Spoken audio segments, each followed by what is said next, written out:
کل میں ایک ویڈیو اور دیکھ رہا تھا جس میں ایک شیعہ ہے جو عائشہ فی النار کے نام کا کیک کاٹ رہا ہے۔ اوپر اس کیک کے اوپر لکھا ہوا تھا عائشہ فی النار، کہ عائشہ جو ہے وہ جہنم میں، نعوذ باللہ من ذالک۔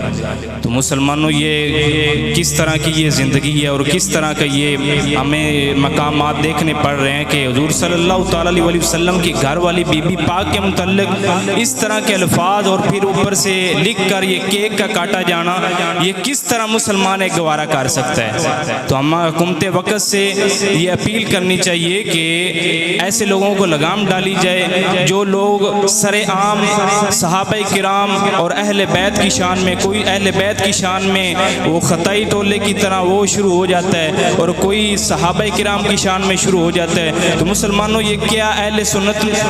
اتنی بھی آواز نہیں بلند کر سکتے ان کے خلاف کہ جو صحابہ کرام کے خلاف بھونکتے ہیں، کبھی اہل بیت کے خلاف بھونکتے ہیں اور کبھی نبی پاک کی ذات کے متعلق بولتے ہیں؟ تو یہ ہم سنی تو ہرگز یہ گوارا نہیں کر سکتے کہ عائشہ فی النار لکھا جائے اور اوپر سے اس کیک کو کاٹا جائے اور اوپر چھریاں پھیری جائے اور اوپر سے اس طرح غلیظ لفظ لکھا جائے کہ جو ہمیں دیکھنا بھی گوارا نہیں ہے، اسے لکھ کر اوپر سے کاٹا جا رہا ہے۔ تو یہ سنیوں کی یہ کیوں آج سو گئے ہیں سنی؟ ان کو آواز بلند کرنی چاہیے ایسے لوگوں کے خلاف جو لوگ صحابہ کرام کی گستاخیاں کر رہے ہیں، اہل بیت کی گستاخیاں کر رہے ہیں۔ تو عائشہ پاک رضی اللہ تعالیٰ عنہا یہ تو وہ بیویاں جن کے بارے حضور نے خود فرمایا، یہ جو میری بیویاں ہیں یہ امہات المومنین ہیں، یہ تمام مومنوں کی مائیں ہیں، تو ان کی قدر کرنا، ان کی عزت کرنا یہ ہر مسلمان مومن کا فرض بنتا ہے۔ تو عائشہ تو وہ ہیں جن کی قرآن پاک میں آیات نازل ہوئی ہیں جن کی شان میں، تو ان کی شان میں اس طرح سر عام بک بک کی جا رہی ہے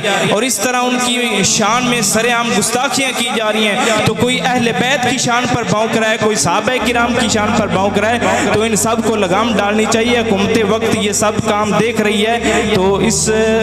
کے متعلق کوئی نہ کوئی ایشو ضرور لینا چاہیے۔